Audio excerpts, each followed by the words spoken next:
I was born in Oak Harbor. I am at Oak Harbor Middle School, and the grade levels, I have grade 8 and grade 6 language arts. I believe this is my maybe 19th or 20th year.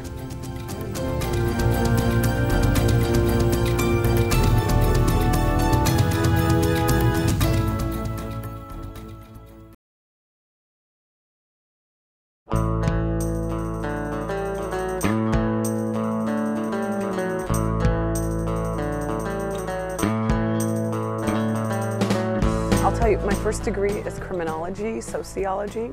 So my first education in university was to become a probation counselor for juveniles. And when I lived in California, my spouse and I were in San Diego, and the juveniles, I want to say, in San Diego were different than those from Oak Harbor. And I think that for me to be on the other side, if that makes sense, instead of seeing them behind glass or going through lots of gates to see children in jail, in prison in California, changed my, hopefully I could change them positively or help them see a different route to life. Jail and prison was not what I wanted to see. I'm pretty strict, pretty enforcer of laws in my classroom, and just let kids know that, you know, education is a better route than jail or prison.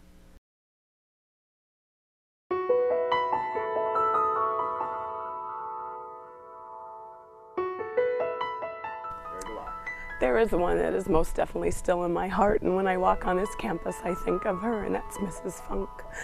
And she was my English teacher at Oak Harbor High School.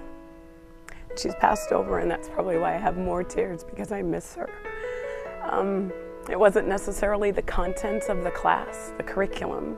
Those are important, I guess, but it was just her taking the time to talk to me and to inspire me to read a book that I know I cannot remember today, but just that she took that extra moment, or 10 or 10 minutes, and just talk to me and tell me that I can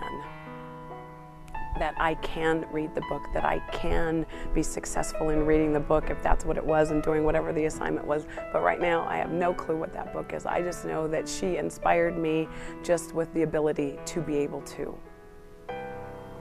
Mrs. Funk, Oak Harbor High School. Yeah.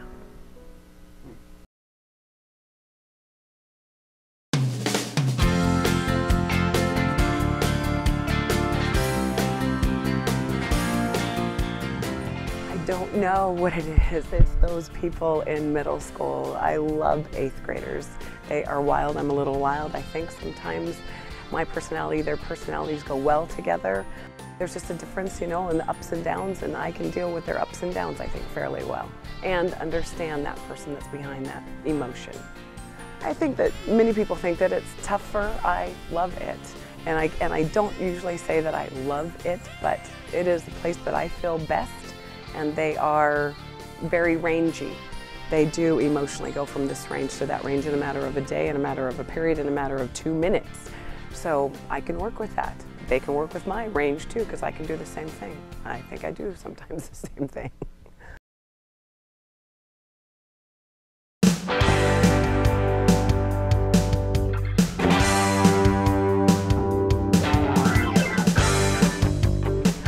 I just think that probably reality of life, if you want to put that one in there, make it a 4 R's, reality, reading, writing, reality.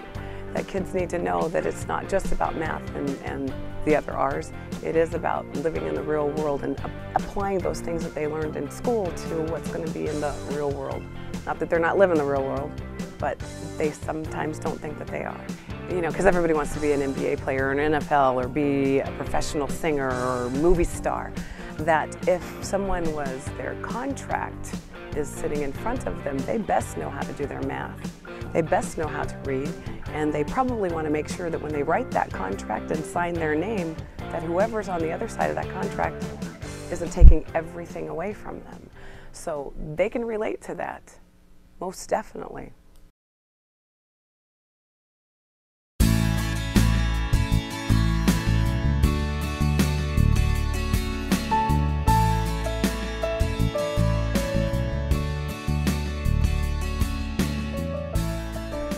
Today, A young man came in after school today and took a test. He flunked the test. But what I said to him was that he was the only kid that was in there taking the test after school. Out of the 170 plus kids that I have, he was the only one who came back to take a test. So his effort, I said, that's immeasurable. It's not just the 50 or 100% on the test for reading, it's his effort. He came in after school, he took the test. Although he flunked the test, he got high praise from me. And in my heart, I told him, I will remember that his effort was better than taking the test, passing it, better than taking the test and flunking it. It was just a great moment.